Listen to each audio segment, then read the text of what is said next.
一起读：为人民服務。为人民服務。我们这个队伍，完全是为着解放人民，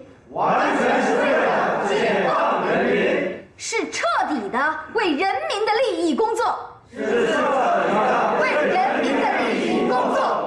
我们都是来自五湖四海，为了一个共同的革命目标，才走到一起来了。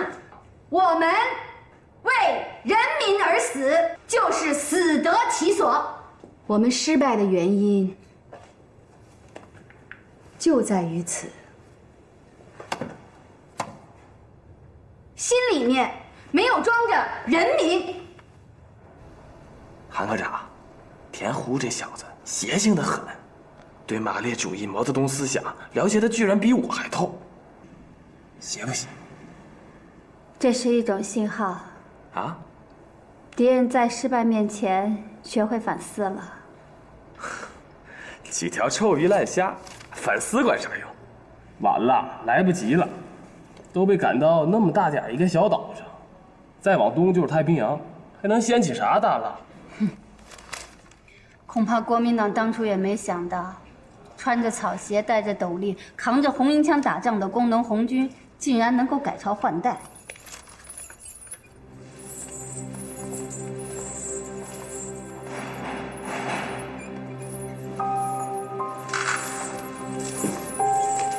開門。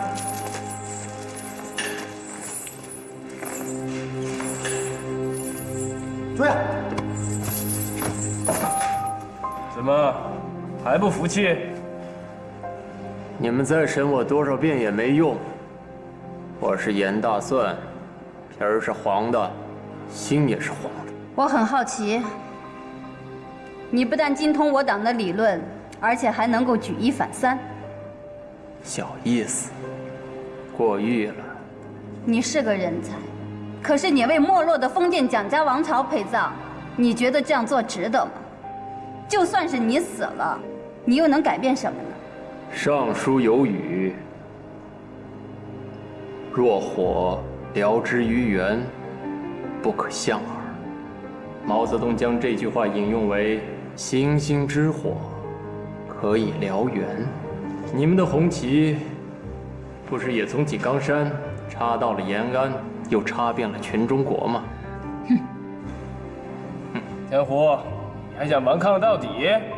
我想起一個人，哎，是你們的人，在大陸淪陷前，潛伏在我中統內部。他的代號叫做尖兵。那一年，我把他從成都調到山城，我制定了木馬行動計劃，想誘使中共游擊隊員把他們一舉殲滅在渣滓洞的看守所。只是我的命不好，迷底情報失敗了。我在抓捕尖兵的時候，他做了一件事。什麼事兒？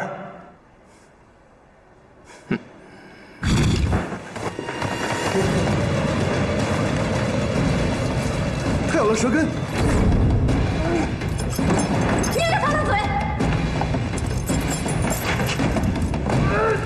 帶下去。走。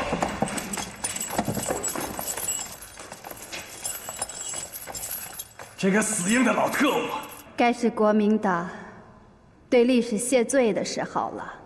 這些國民黨反動特務，解放前欺壓百姓，屠殺共產黨人和社會進步人士，血債累累，罄竹難書。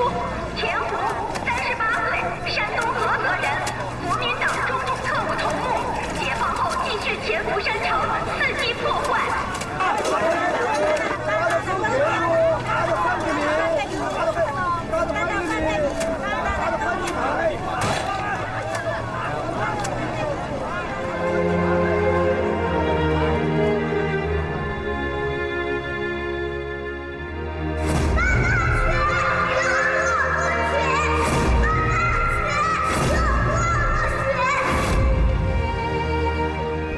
萬一我身遭不測，君寶，我就算是托孤給你了。時至今日，淪落如斯。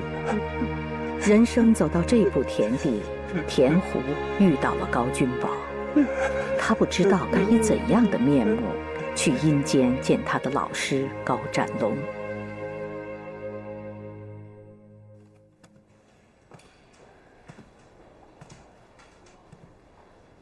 怎麼了？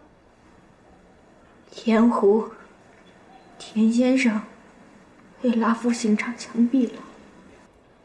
他还欠着我3000美金呢。算了，死人不欠活人的账。红树飄忽不定，還是聯繫不上的。知道了。田先生死了，我們接下來該怎麼辦？看來必須得我親自出馬了，否則就算你找到公叔，他也不会相信你。这军统中统的过节，可不是1天2天就能化解開的。田先生不就是因為去找軍統的徐百川，才遭遇不幸的嗎？山城這麼大，你怎麼找？再說，我們的電台被共軍破壞了，根本無法和外界聯繫。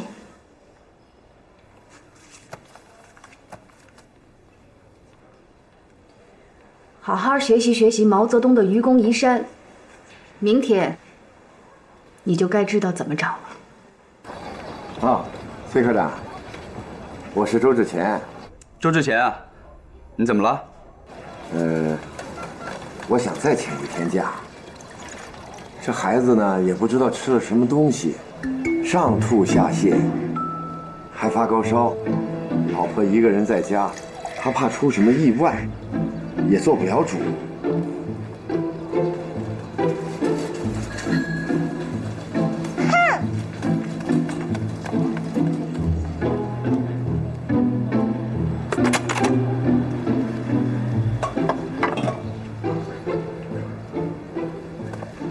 报告，进来。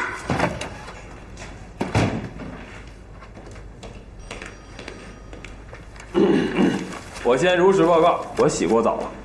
沒洗澡也可以進來。啥事兒讓你這麼高興？香港那邊的同志來消息了，他們已經成功解救了徐百川的兒子。這麼快？那當然。我也告訴你一個好消息。什麼？按照你歪打正着的辦法，昨天晚上一夜就抓出幾十個國民黨特務。哎，這下邊的人啊，都要把你當活菩薩供了。哎，徐百川現在情況怎麼樣？不言不語，不吃不喝，看上去一肚子心事。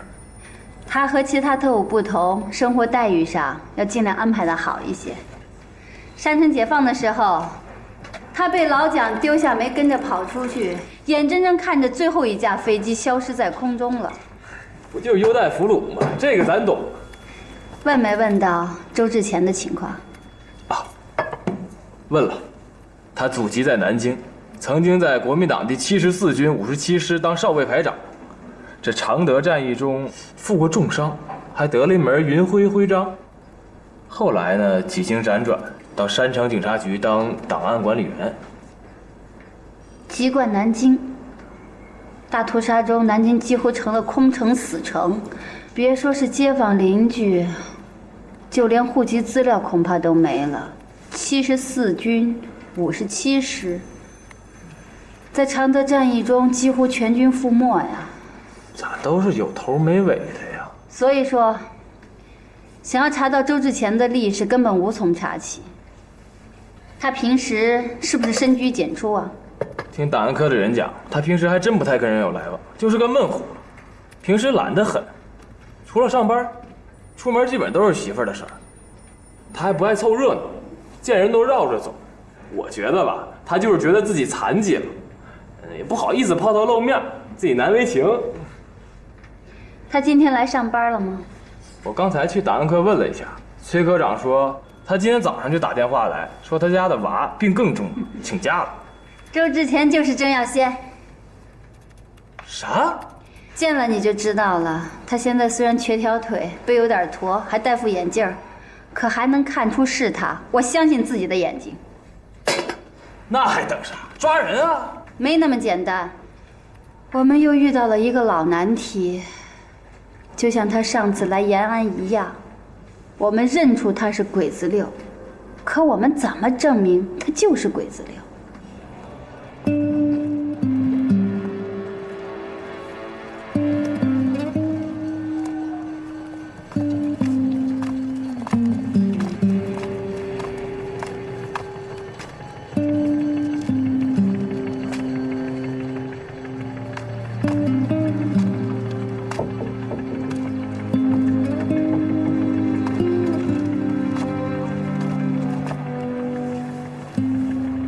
钱儿，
乔儿呢？在外边疯玩呢，不愿意回家。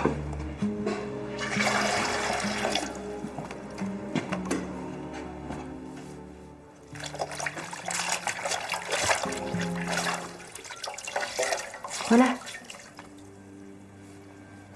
擦脸。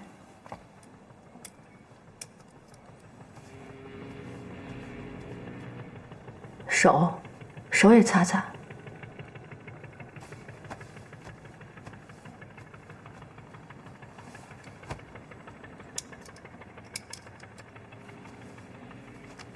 怎么今天回来这么早啊？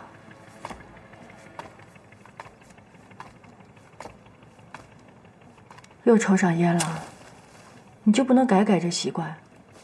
花錢對肺也不好。老子說過多少回了，我是先斷氣兒後斷煙。我這不吃不喝，不嫖不賭，還不能抽根煙呢。自打咱倆搭伙過日子，我每天回來你就這話。你說你這年紀不大，怎麼絮絮叨叨的？好了好了，不說了。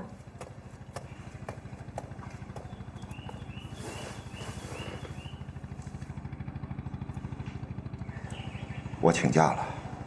好好的請假幹什麼呀？四哥出事兒了。前一兩天公安局突然採取行動，全城大搜捕，我們很多軍統的弟兄都被抓了。昨天預審出調檔案，其中就有四哥的。他會出賣我們嗎？你搖頭是他不會，還是你也說不準？我也吃不準，這人不到死的時候，你哪知道他會幹出什麼事兒來呀？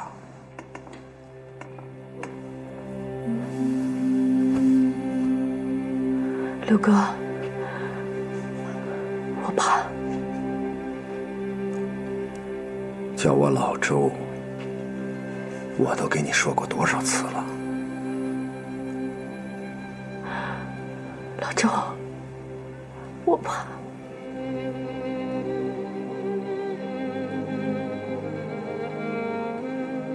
來，快起來。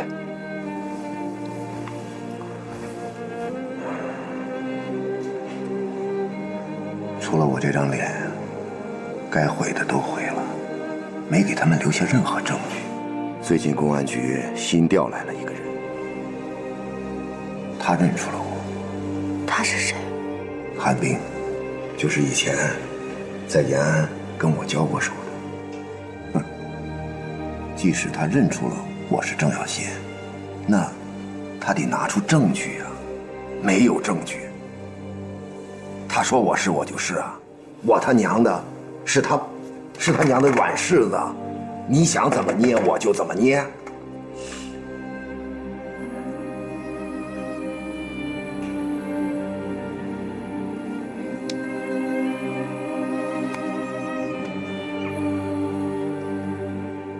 不管发生什么事，我都会和你在一起。就是这关躲不过去了，上刑场，我也陪着你。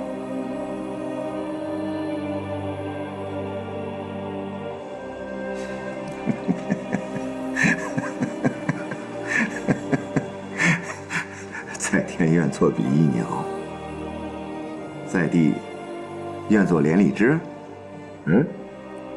我跟你说的是真的。好，好，好，事情啊还没到那一步，你看你就在这儿表起决心来了。哼，去弄口饭给我吃。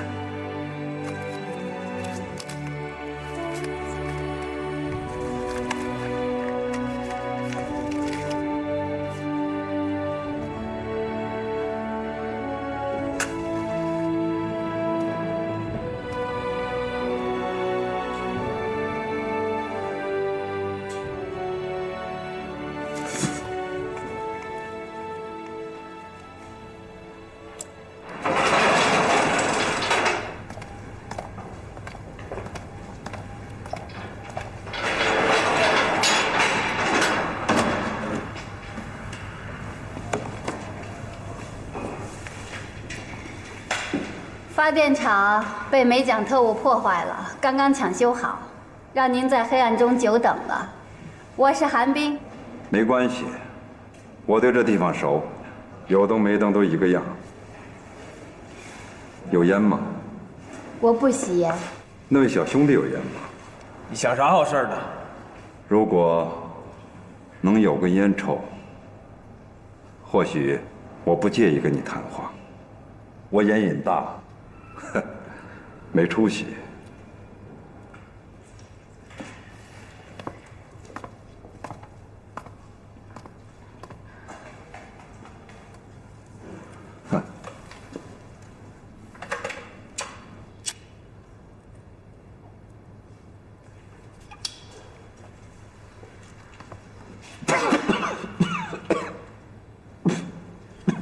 这是什么烟？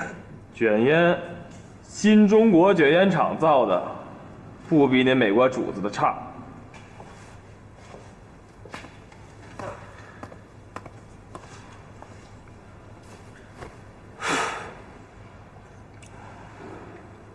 谢谢你们救了我儿子。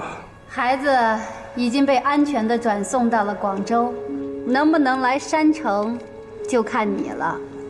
为要我出山，保密局用孩子要挟我。为要我開口，你們也如法炮製。可天之亡將非我之罪，我能做些什麼？你對國民黨還心存幻想嗎？還能抱什麼幻想？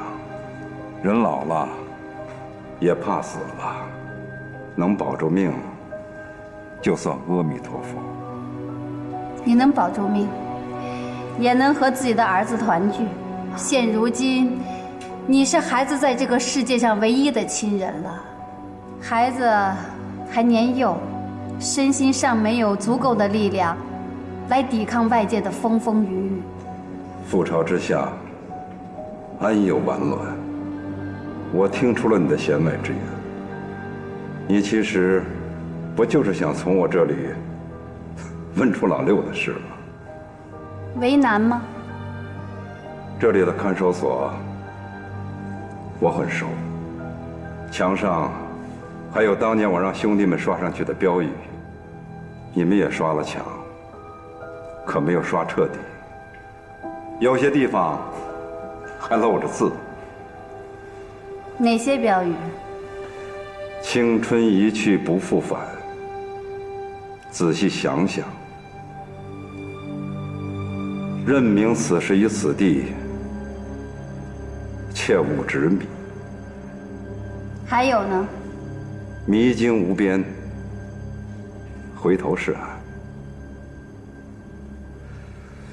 我知道你在笑什么，这些强语好像都是为我自己写的。风水輪流轉，如今人為刀俎，我為魚肉。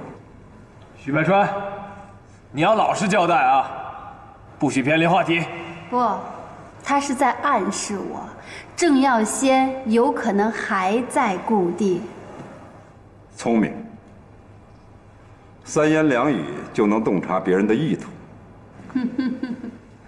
看來你跟老六啊，還真的有一拼。你知道我？1946年的春天，老六從陕北回來，寒冰這個名字就在我耳朵上磨出了繭子。你認為鄭耀先還在大陸？為什麼？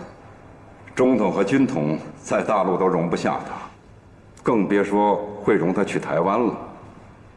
香港、澳門，還有國外，也不可能。像他這麼優秀的情報員，早就是各國登記在案的特工，哪個國家會對他放任自流，不管不問？一旦跑到這些地方，恐怕你們的海外情報系統早就該知道消息了。所以他只能潛伏在大陸，不說、不做、不動，徹底改換身份，隱姓埋名，做一枚死子。死子？沒有上級，沒有任務。那你認為這枚死子最可能躲在哪裡？還會在四川，甚至是山城嗎？好，能再給我一支煙嗎？新中國煙廠造的煙還挺好抽。公叔，台灣保密局發來的密電，四哥的兒子在香港新街被人劫走了。什麼時候的事？昨天，估計是共黨幹的。壞了，怎麼了？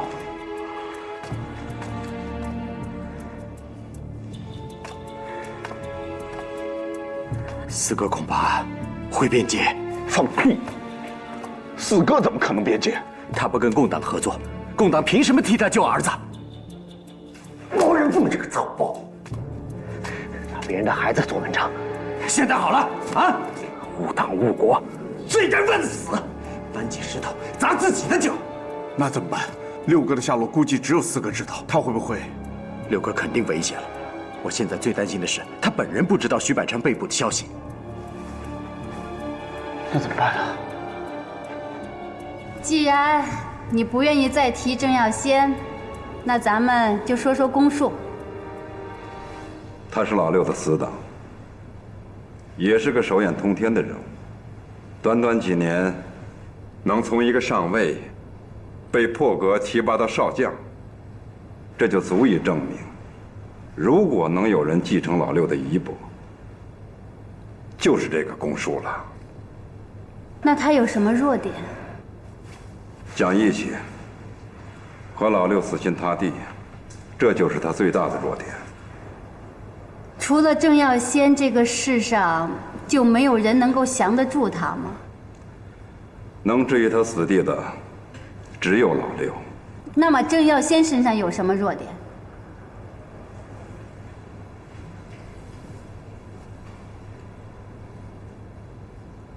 這麼些年，我也一直在思考這個問題。要說弱點，那就是他的名氣了。因為他過於優秀，所謂成也蕭何，敗也蕭何。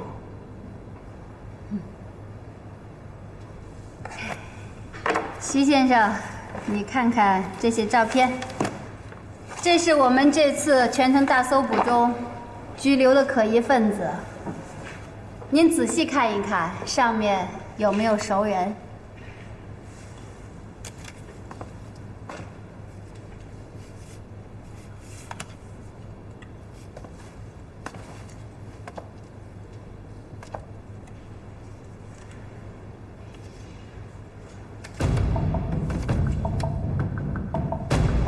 這是老六的兄弟趙簡之，他也被捕了。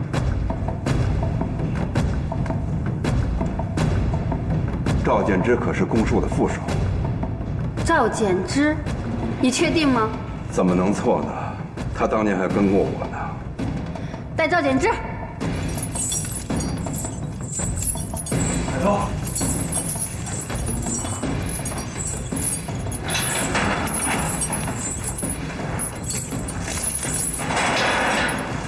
进去。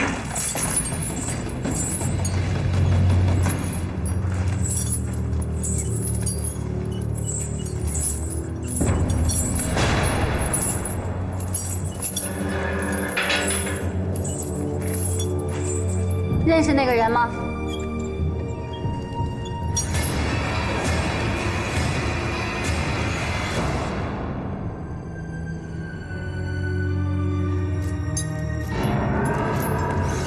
不认识。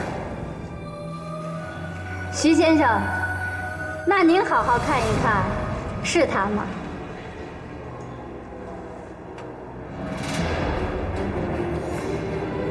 沒錯，他是老六的兄弟，趙簡之。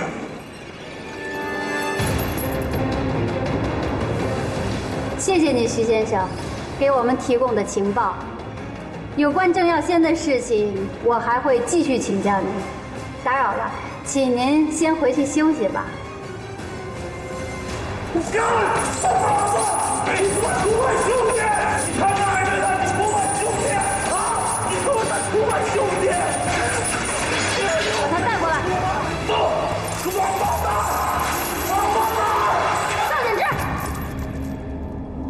你想完坑到底嗎？要殺要剮隨你，而趙夏梅他我都不是軍統出來的。你要不是軍統特務，今天也不會出現在這個地方。你醒醒吧，你們那個黨那個主意已經完蛋了，你還想蹦躂多久？你能蹦躂多久？個小娘們，少跟野耍！你太放肆了，你的態度極端惡劣。今天就到這裡，把他送下去。走。關在徐百川對面。徐百川，出賣兄弟，你他媽就是人！我殺了你，杀了你！背叛兄弟，六哥和你一起流過血，同生死，共患難，救過心，救過命，全天下的人都可以對不起的。我沒背叛，你們這幫當大哥的做了些什麼？你們都做了些什麼？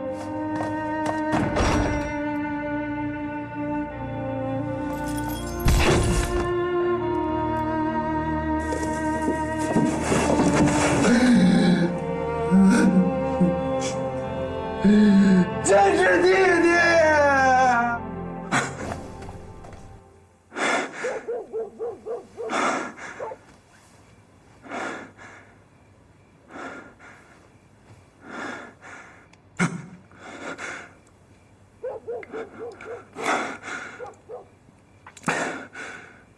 做夢了吧？好了好了，來，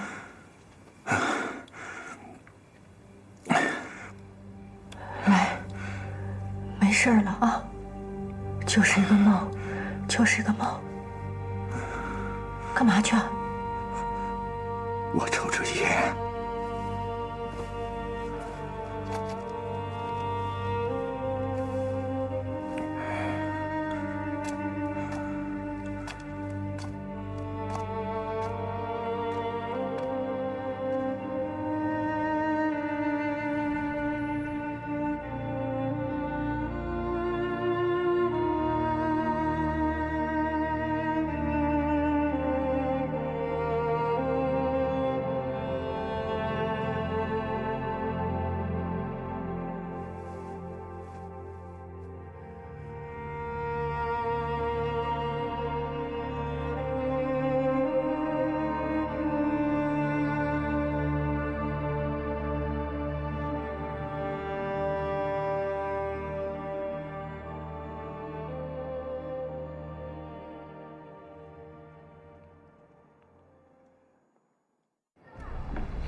韩科長，什么事儿？赵简之畏罪自杀，被送到陆军医院，容内大出血，没救了。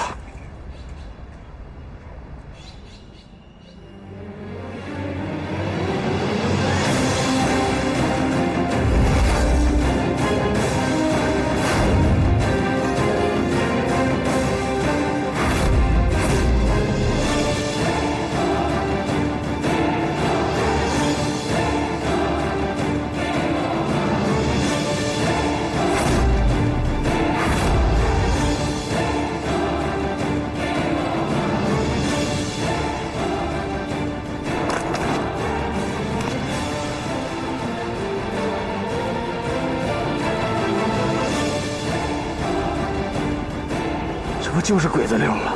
他在故作镇定呢。他咋变成这个样子了？白骨精变成什么样子，孙猴子都能够一眼看穿他的真身。周志前就是郑耀先。既然你那么肯定，那就赶紧抓人呐！没有证据怎么抓人？现在刚刚建国，人民群众需要看到一个与旧社会完全不同的新的社会秩序。如果我们没有证据随便抓人，不明真相的老百姓会怎么想？会不会觉得我们和国民党政权是换汤不换药呢？就凭他是郑耀先，这就是理由。他是郑耀先不假，但他说自己是周志前，我们能怎么办？证明他是郑耀先呢？证明什么？就是郑耀先。由11国組成的遠東軍事法庭，在日本東京審判2戰中的28名甲級戰犯，從1946年的5月一直到1948年的11月才宣判。在這個過程當中，就是在找證據，人證和物證。好了，老爺，韓冰同志說的有理啊，共產黨是文明之士，共和國是法治之國。要抓周志前，就得先證明他是鄭耀先。既然鄭耀先把自己偽裝成周志前，那咱們就留他繼續在檔案科工作，這樣便於我們就近監視、全面控制。就算他再高明，我相信是狐狸，他總是要露出尾巴的。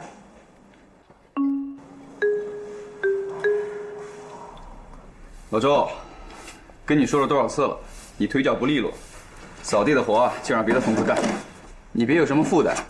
雖然你是國民黨留用人員，但現在都是在為社會主義新中國工作，別有思想包袱啊。哎，咱家女兒怎麼樣了？老周啊，你呀真是惜字如金，跟你說個話跟刑訊逼供一樣。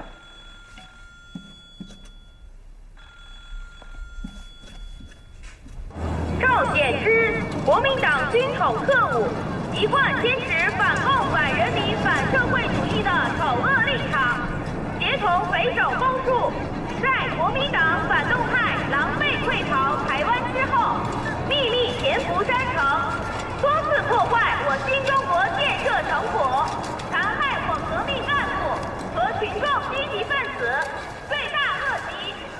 召喚簡之如此無惡不缺，蓄意反動到底，願以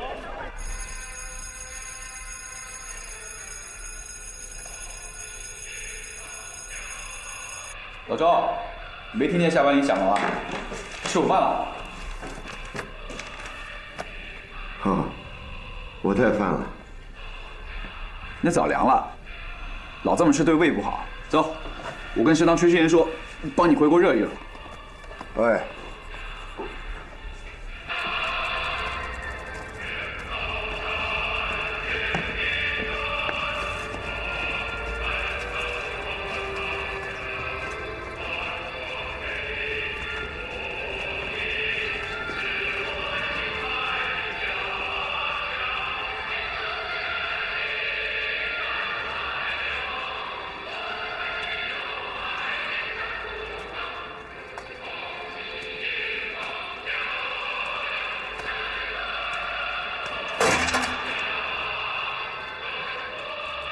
趙簡之畏罪自殺了，公安局貼出了布告。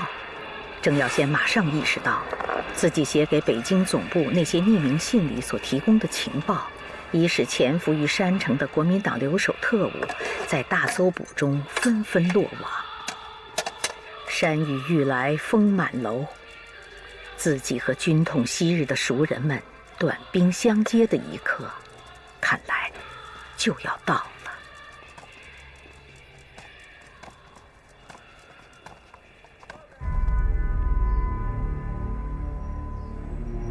我们又少了一个兄弟。我们和简志一样，曾向往去台湾，或者归隐故土，不再过这种提心吊胆、把脑袋挂在裤腰带上的生活。但我们留下来了，还在继续抛家舍业，干着断头的买賣。皮之不存，倘和毛将焉附？国将不国，且党不成党，誰又能奈何？国民党之敗，敗於內部，而非外力。無止不成全，則無力；法力不一致，則無功。這片土地已經不再是我們的了。我們顛沛流離，處境也如同共黨所宣傳的那樣，惶惶然。如喪家之犬，共軍追的我們是東逃西竄，我們也要讓他雞犬不寧。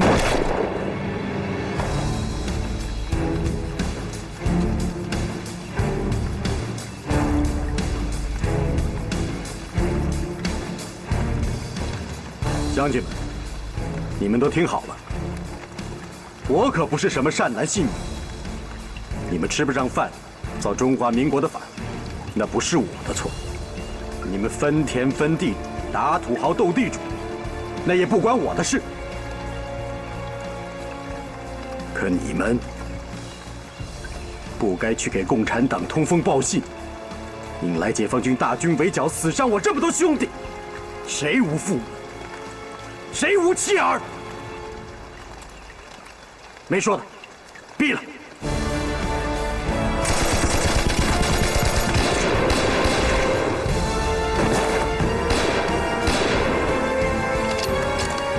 反革命武裝暴亂日益猖獗，令人發指。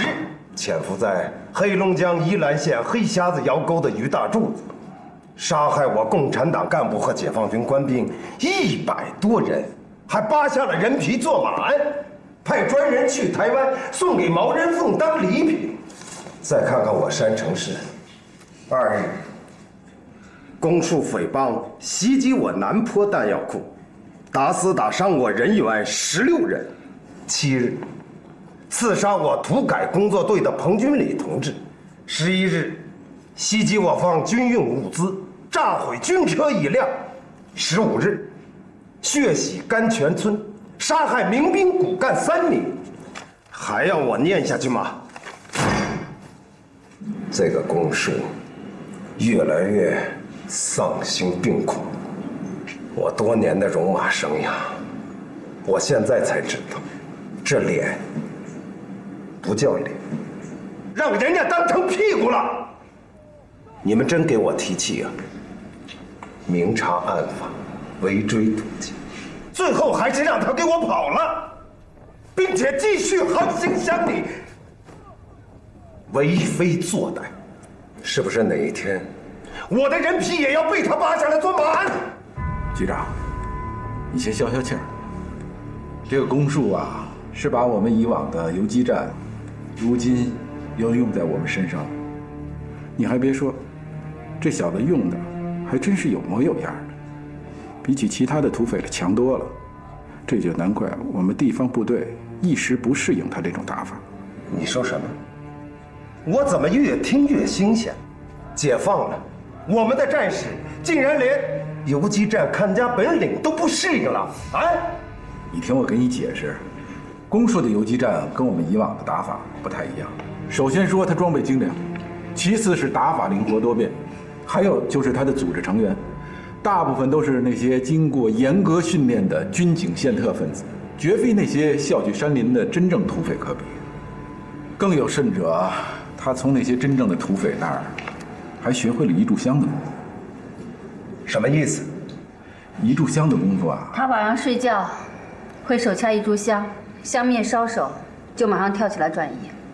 他那儿还有没有我们的内线？有，但都暴露了，遭到了毒手。照这么说，我们对公树就一点办法都没有了，就让他这样的逍遥下去？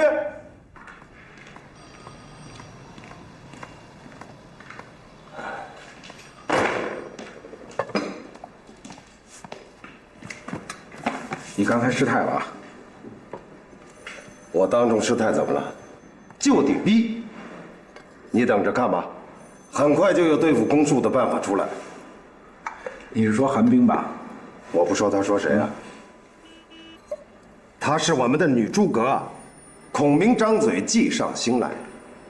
说起咱们这个女诸葛啊，我的面子还不够大，有件事儿啊，还真得您老人家亲自出马。什么事儿？老袁托我的，是关于小韩的。关于小韩，找我干嘛？直接找小韩就不是完了吗？别饱汉子不知饿汉子饥，你是有家有业了，就不替人老袁想想？啊，这个袁农啊，眼头高，有追求，可是现在世界上可从来没有什么救世主，也没有神仙皇帝，一切要靠他自己，让他自力更生吧。啊，你不赞成啊？我也不反对。在我看来，这个老袁啊，就是长期做城市地下工作的缘故，多了小刑警债，少了风风火火，还是因为没有在枪林弹雨中钻過。你倒是在枪林弹雨里钻过，那又怎么样呢？无事不孝，百不哎，你都忘了吧？你当初搞对象的时候，不是也不敢亲自出马吗？什么事情都让参谋代劳。你哎，让参谋替你写情书，有这事儿吧？替你写情书，替你约会，替你送礼。来，哎，结果怎么样？一来二去，人女方跟参谋好上了。袁龙同志也是死过一次的人了。离山城解放还有3天的时候，国民党反动派在渣滓洞看守所秘密屠杀政治犯，老袁就是1127大屠杀的幸存者。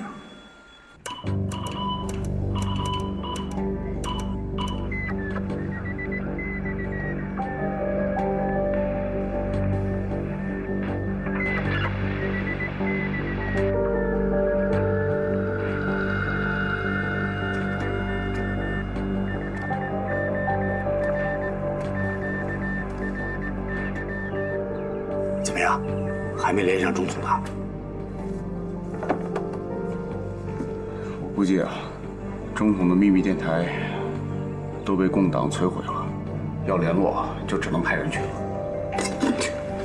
你说的轻巧，这进城的路啊，都让共军给封锁了。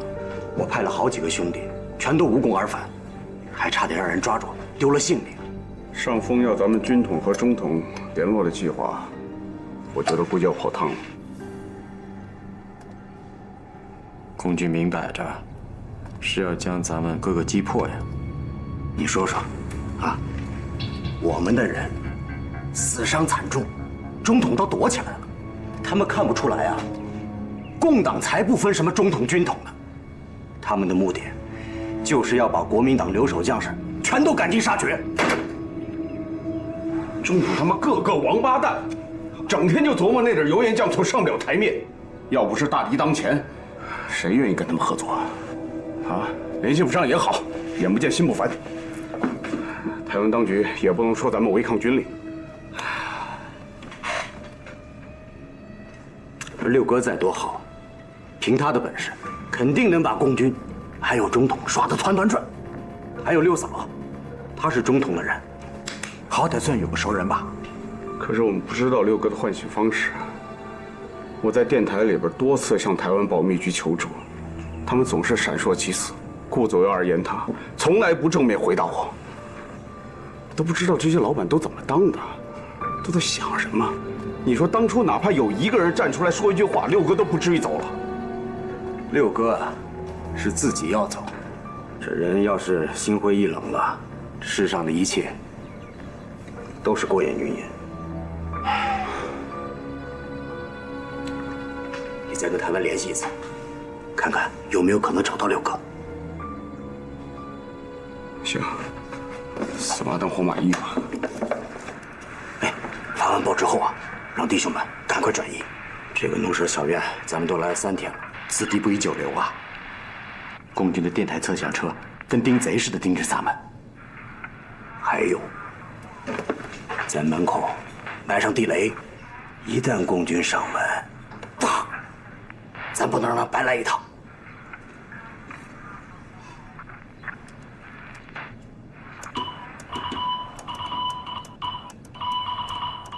中国的古代有个寓言，名叫《愚公移山》，说的是古时候有一个老头儿，家住在华北，名叫北山愚公。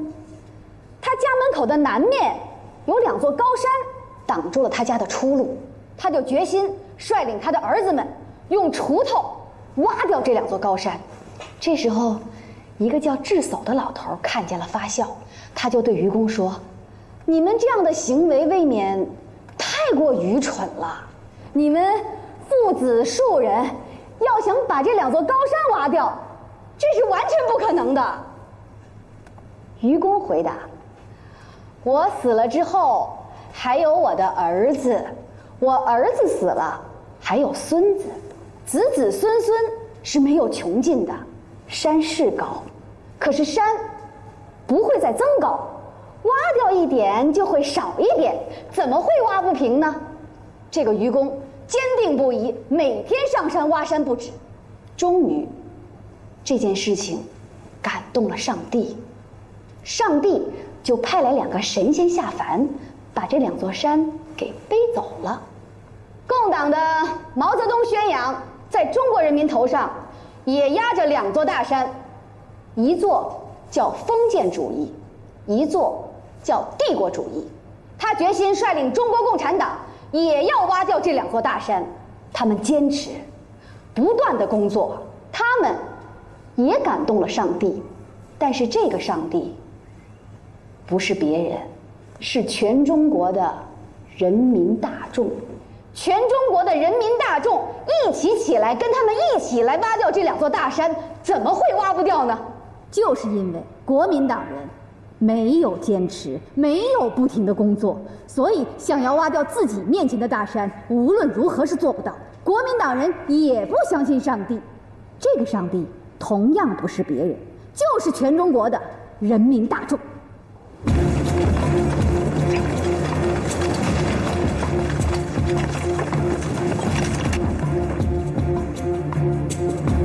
開車！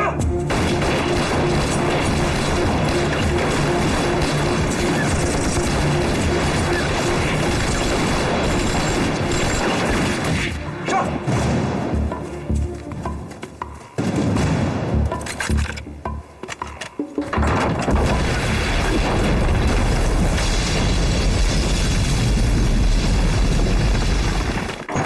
韩科长，公叔又跑了，臨走前還在屋子門口埋了2顆地雷，我們2名戰士犧牲了。什麼？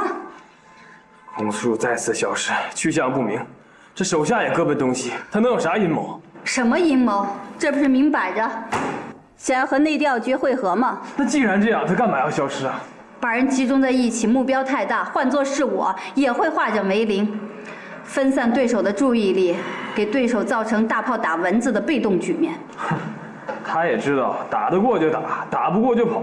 我早說過，公署不等同於一般的特務。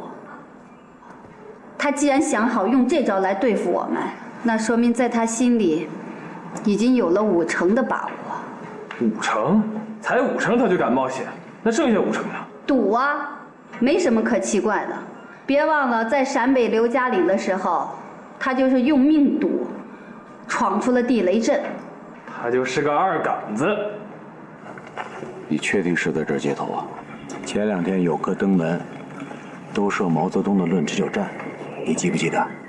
共产党的书跟我们有什么关系啊？那个中统的阎娥，跟死去的田胡如出一辙，都是人家毛主席的好学生。我看这个论持久战呐，我不愿意把它看成是个政治著作，我更愿意把它看成是个军事著作，跟那个《孙子兵法》36计啊有得一比。分中阐述了，当我方弱于敌方，或者是环境不利于我方的情况下面，一定要采取持久战的策略，用此策略必胜。一定要杜绝投降论和速胜论，因为在敌强我弱的情况下，这2种论调都不切实际，容易导致失败。没想到毛泽東關於抗日戰爭的理論，用於我們國民黨的今日，倒也貼切。那個人啊，是個聯絡員，帶話的。他說在這兒就能遇到阎娥，那你就把大伙領到這兒來了。啊，他萬一要是共黨的便衣呢？我賭他不是。那萬一要是呢？我不信我運氣這麼差。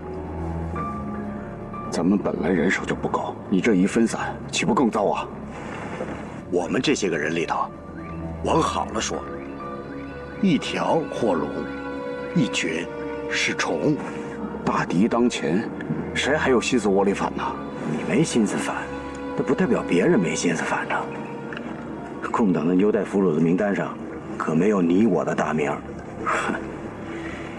那些個跟本國共黨有着深仇大恨的人，一聽到什麼棄暗投明、既往不咎這類宣傳的屁話，基本上連槍都拿不動了。生死面前，真假李逵一目了然。別說那些沒用的。現在，就憑咱們這幾個人、這幾條槍，就算跟別人總統會合了，還不讓人笑掉大牙呀？你以為我願意啊？要不是軍統的聯絡戰讓共軍一個一個給端了，我也不願意這麼做。讓人笑話也沒辦法，誰讓一個好端端的政府，讓那些尸位素餐的行屍走肉給敗壞了？行了，有什麼打算？打持久戰，不投降，也不妄想速勝。蟄伏以待時機，所謂水能載舟，亦能覆舟。我勸你啊，別做空想理論家了，還是想想我們眼前吧。不管共產黨的日子以後有多麼的難過，至少當下是讓我們生死兩難。對於你的理論，我更相信我的命運。你知道國民黨為什麼會失敗嗎？那是因為國旗出了問題。青天白日滿地紅，這不就象徵着國民黨要被共產黨包圍嗎？如果把國旗換成國民黨黨旗，全是青天白日，把滿地紅縮成一個小紅點放在正中央，那共產黨就會被我們全部吞併，何至於讓江山改其意志啊？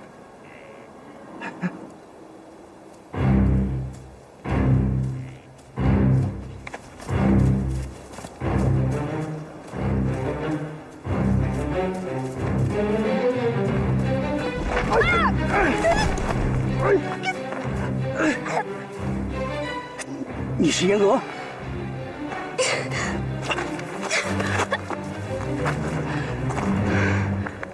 你真是阎娥？你們認識啊？他的延安是扮演白毛女的。延安？對，延安。當年可是多虧了我才把電台給轉移出去，要不然我和六哥都被共軍人倉俱獲，根本出不了陝北。他應該算是我的救命恩人。不稀罕。看來你不光會扭秧歌，回到山城跟着中統沒白混，連臨死拉個墊背都學會了。你想跟我魚死網破，同歸於盡？誰想跟你同歸於盡、魚死網破？撒泡尿，好好照照自己。不好意思啊。哎，早知道你這麼驢性，姑奶奶就不來了。算了，大家都是自己人，消消氣兒啊。沒關係，禮下育人必有所求。人家中統可是來跟咱們會合的。公樹，你恩將仇報，見面就開始羞辱姑奶奶，這筆賬該怎麼算？誰讓你鬼鬼祟祟的出現呢？你要是事先打一個招呼，能扭了你的小蠻腰，和你打招呼。你要是那么容易被找到，那共军不早把你给收拾了？你还能活到今天？再说了，谁知道公树就是你呀？那我也不知道言娥就是你呀。我说你们俩算了吧，怎么着也算是他乡遇故知吧，高興點。共军查这麼嚴，你怎麼出來的？被端掉聯絡站的，又不是我們中統。我說的是實話，瞪我幹嘛？你們人呢？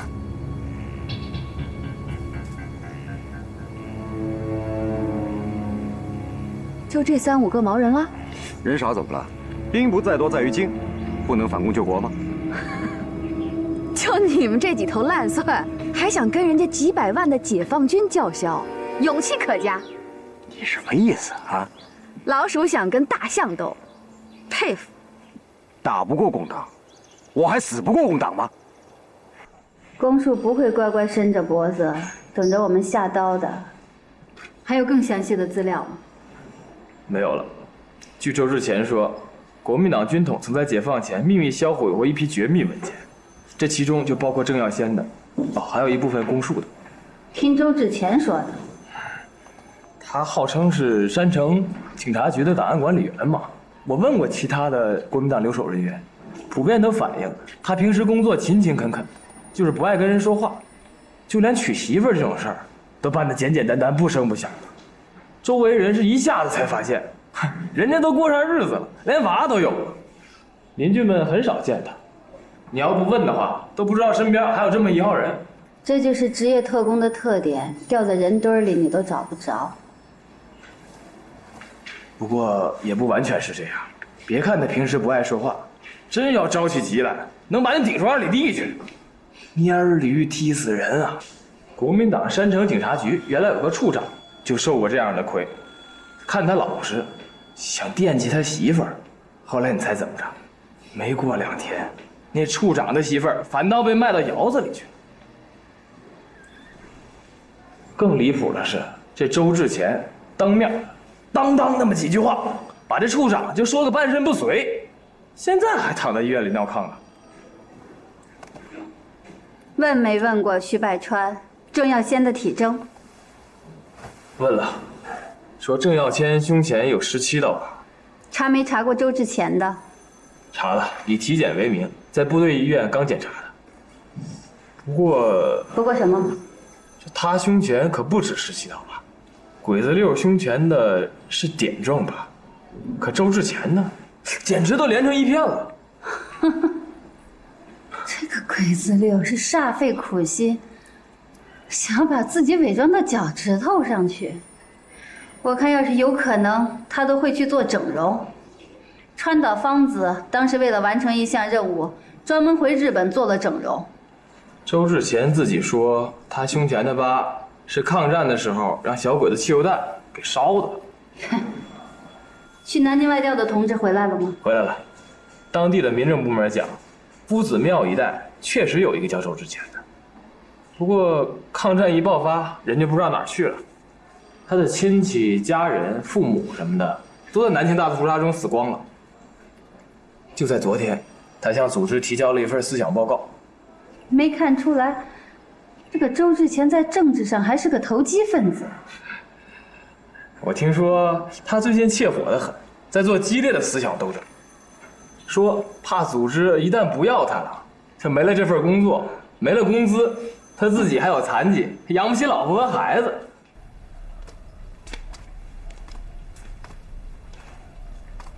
老周，這晚上是要加班啊？晚上有重要的同志要來提勘大案。啊，我這晚上沒帶晚飯，不會太晚了。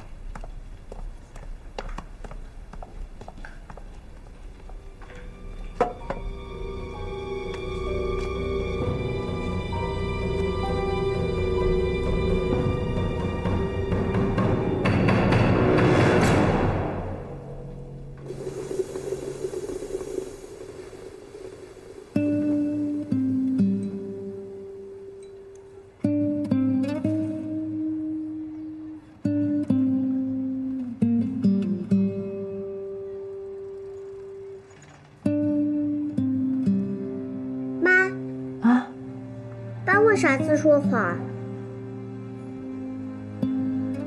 他说什么谎了？他打電話給人說我病了，我沒病。他騙人，他是個騙子。不是，爸爸不是騙子。來，跟小老虎玩啊！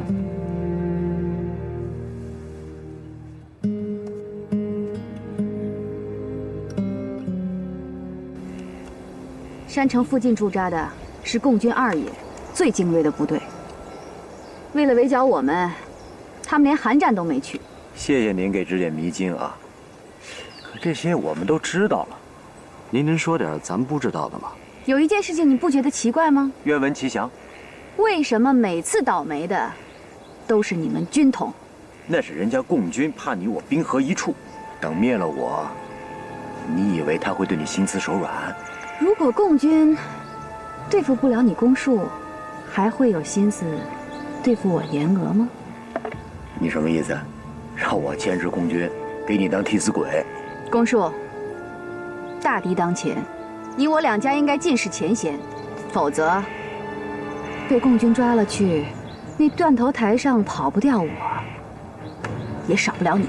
我沒工夫跟你扯閒篇，你到底什麼打算？在山城潛伏下來，跟共軍他們好好玩玩捉迷藏。廢話，我要是能在城裡待得住，我跑這深山老林裡來幹什麼呀？你明明知道保密局的那個聯絡站一個一個的讓共軍給端了，還那刀子往人心口上扎。這正是我覺得奇怪的地方，為什麼內調局平安，而保密局卻頻頻出事？你又想說軍統無能，是不是？我是想說你們軍統有內鬼。屁！而共黨可說了，是人民戰爭的偉大力量創造了奇蹟。這都是宣傳。姑奶奶當年在延安從事的就是宣傳工作，共黨的一招一式，我全清楚。你怎麼不說話了？你讓我說什麼？連個落腳點都沒有。兄弟們進了城，睡大街上。不是還有內調局的聯絡站嗎？你說什麼？用你們的？咱不帶這麼開玩笑的。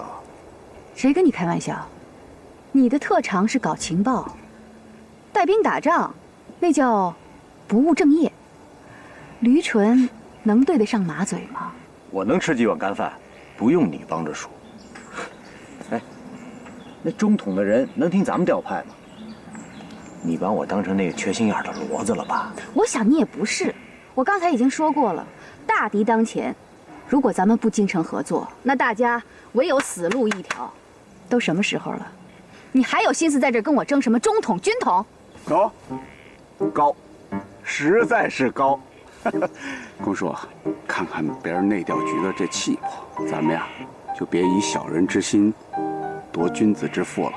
公叔，你要還算是個站着撒尿的爺們兒，就快點給句痛快話。我答應你，不過我的醜話可得說在前頭。但是咱們合作，誰說了算？你說了算還不行嗎？要論搞情報，有誰能比過你？就算在中華民國，又有幾個人能降得住你？你說了算。英娥，你們有電台嗎？沒有。我們有，以後我們可以共用，精誠合作嘛，不分你我。兒子，這不是久留之地。一炷香，看來不虛傳。走，現在就走。等等，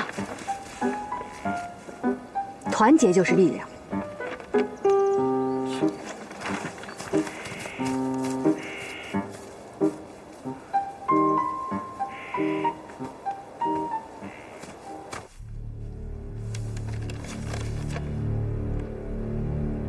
其實，郑耀先太需要這樣的加番機會了。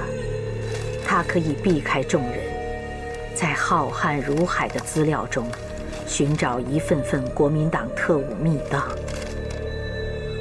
他是一支斷線的風箏，當年隱姓埋名，並成為山城國民黨警局的檔案管理員，也是考慮利用職業之便，能從原始檔案中找出影子的蛛絲馬跡。可遺憾的是，迄今也毫无頭緒。影子就像他一样，为達到某種潛伏目的，不惜隱藏、毀滅了自己真實的一切。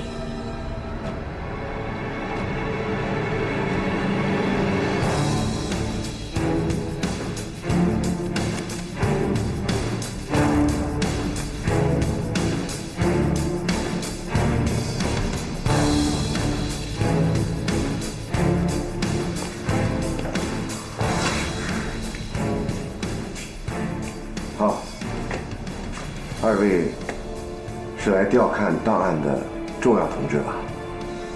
崔科长吃饭去了。怎么不开大灯啊？好，省电。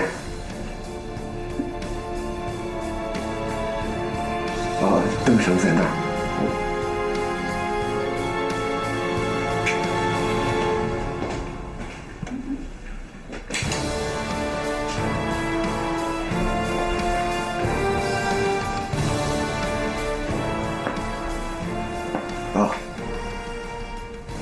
我去倒水。别忙了，你腿脚不方便，我们不渴。我们等崔科长回来，你忙你的吧。好。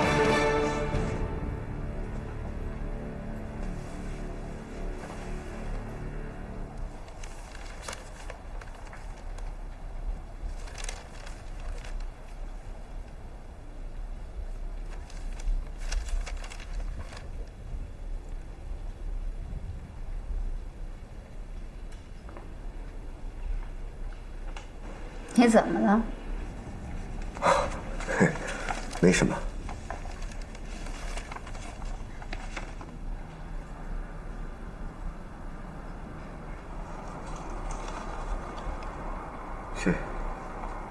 是男女有别。你老是这么看着我，我不好意思。脑袋里想啥呢？郑小仙。叫你呢？叫我？不叫你叫谁？我叫周志乾。周到的周，志趣的志，乾坤的乾。你不叫周志乾，你的真实姓名叫郑耀先。1946年春天，你还来过陕北解放区。跟韩科长还有我，这都是老相识了。才过去几年啊，老熟人见面就装不認識了，這忘性也太大了吧？二位同志啊，這可開不到玩笑啊！你們不是把我往火坑裡推嗎？我是周志乾，生下來就是，我怎麼能成鄭耀先了？我們本來是來調檔的，可得知鄭耀先的檔案沒了，所以現在通知你，從今天開始，鄭耀先的檔案重建就由你來完成。好的。不早了，我們不等崔科長了，你也趕快回家吧。聽說你女兒病了，昨天請了1天假，對嗎？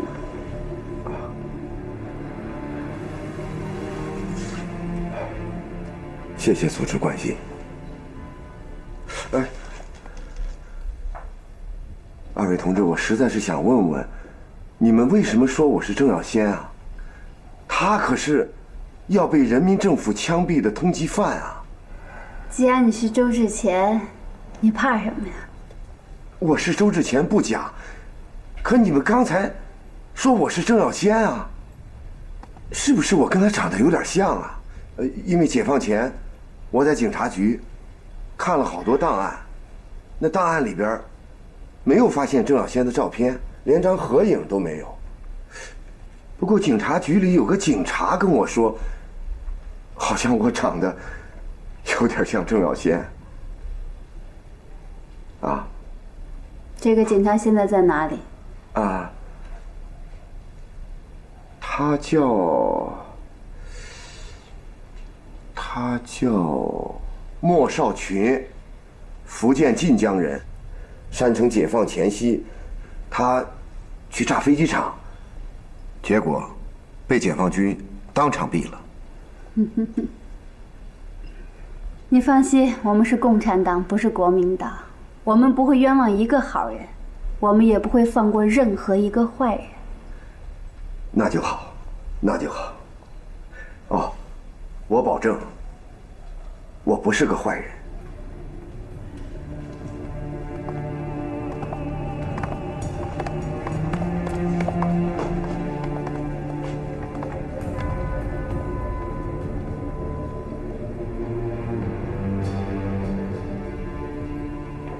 谭科长，咱就由着他满嘴跑火车。假吃不颠是鬼子六的一贯伎俩，摆明了自己是谁，想要抓到他的把柄，先把你气的是七窍生烟，然后累个半死，最后无功而返。要我说，咱别费那劲，直接抓人。他狡猾的就像一只老鼠，谁有那闲工夫跟他绕来绕去的？现在全国都解放了，当家做主的是咱们自己，怕啥？谁敢说闲话？今天的情形和当年在延安简直是異曲同工，摆明了他要干什么，你却偏偏动他不得。但是越是解放了，共产党作为执政党，在这片土地上当家做主，越是不能被別人戳脊梁骨。這狗日的鬼子六，這招還讓他玩出水平了。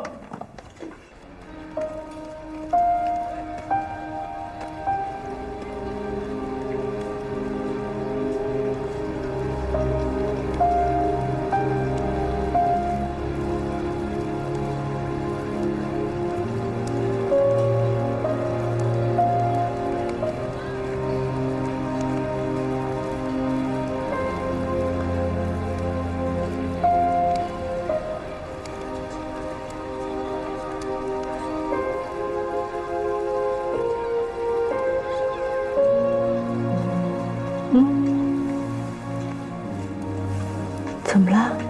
你把我抱到台阶上，这樣就能早點看見爸爸回來了。好了。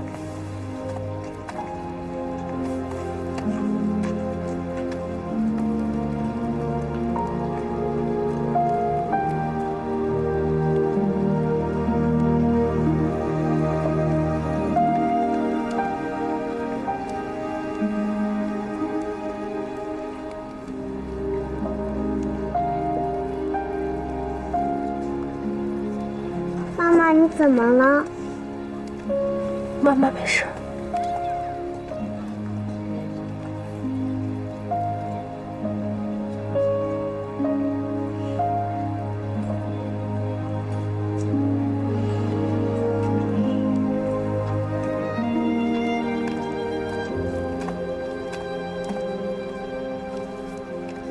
爸爸回來了，我看見爸爸了。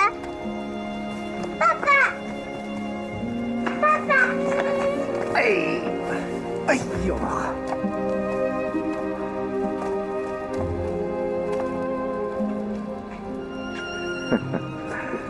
餓了，飯好了嗎？好了。來。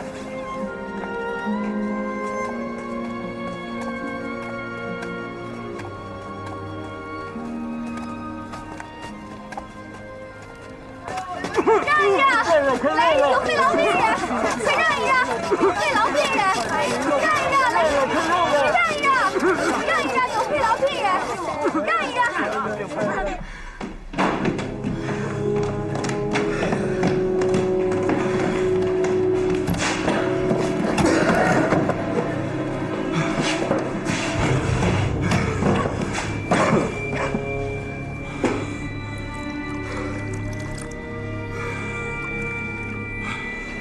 来点水。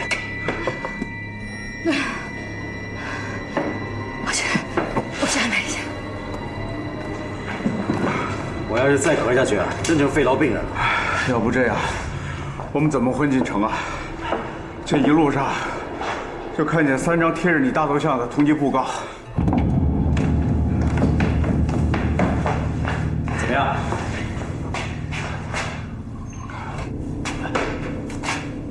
1队被分散的人全都被捕了，2队下落不明，估计也是凶多吉少。那3队、4队的兄弟们呢？大部分向共军自首了，少部分在中统的帮助下正陆續潜回城里。我公某人竟然混成这样，逃犯都逃到仇家的屋檐下了，兄弟们离开也实属无奈。好死不如赖活着嘛，一个人要活下去，总得给自己找条路。共党没有放出话来，要怎么处置我吗？他们让你认清当今形势，放下武器，不要再继续与人民为敌。没提什么宽大除林，只说胁从国外。胁从不问。小汉，我们真得好好学学人家共党。你看看人家这政治攻势是他妈怎么玩的？明知道我不会投降，也不费那没用的唾沫。一句不要与人民为敌，既显示了当权者生杀予夺、不可一世的强硬态度，又直接告诉民众，我公恕就是他们的敌人。我原本以为全中国最厉害的武将都跟了共党，黄埔军校能打的战神全在陕北喝黄土。现在看来，最有才华的笔杆子也投奔到共党门下。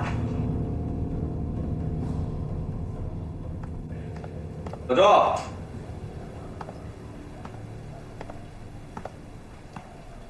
老周，老周，韩科长让你去趟他的办公室。韩科长，啊，是一位女同志，刚从北京来的。你那天加班的时候不是见过吗？还有一位男同志吧？对，快去吧，啊。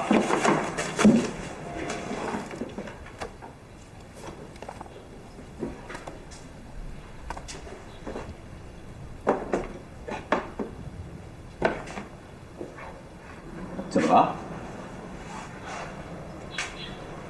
我不敢去。这有什么不敢去的？他们一上来就说我是郑耀先。这我是周志前，我怎么能是郑耀先呢？谁敢是郑耀先？那抓住是要给枪毙的。说你是郑耀先，是不是因为你跟他长得像啊？崔科长，我最近翻看了好多国民党军统的密档，就是想找郑耀先的照片，可是哪儿都没有。我也想搞清楚，这到底是怎么回事儿。崔科长，您可得替我说几句公道话。这好不容易挨到了解放，劳动人民终于过上了好日子。无论如何，我也不能丢掉这份工作呀。如果我这工作丢了，我老婆是会给我离婚的。她已经放出话来了，她那个人说到做到。他人年轻，样子又好看，他不愁找不着人。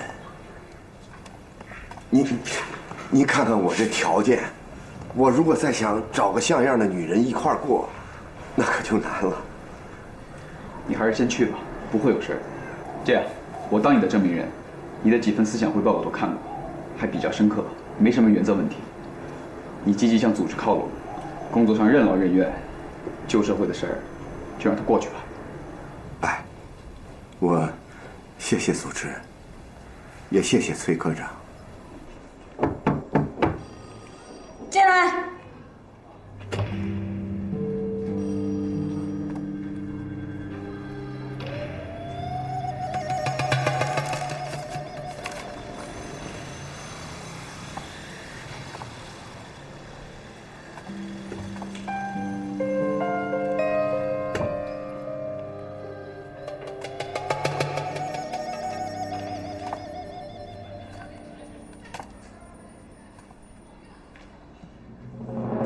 坐下。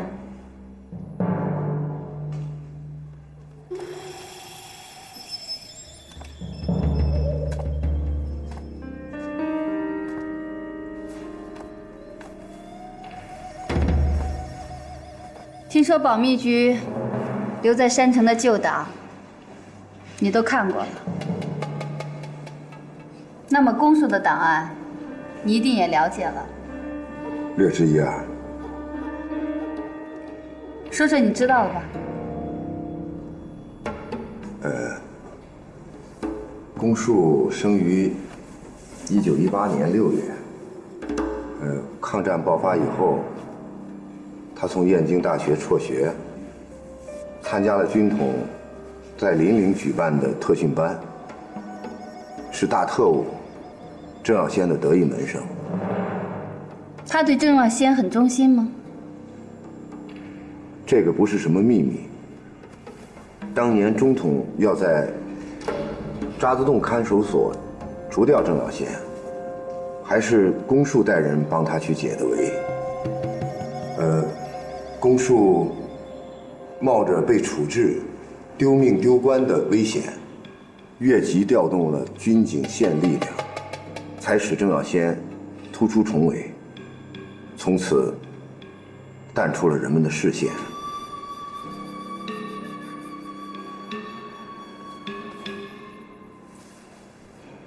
你對公署很熟悉啊。我對他的熟悉，也只是停留在紙面上。是嗎？邻里特訓班總教官是徐百川，鄭耀先當時只不過是掛了一個虛名。如果你對公署不熟悉，你又會怎麼知道他是鄭耀先的學生呢？鄭耀先跟徐百川提起過，公署是他最好的學生。如果不信，您可以去查閱徐百川的檔案。我不必查看徐百川的檔案了，他已經被捕了。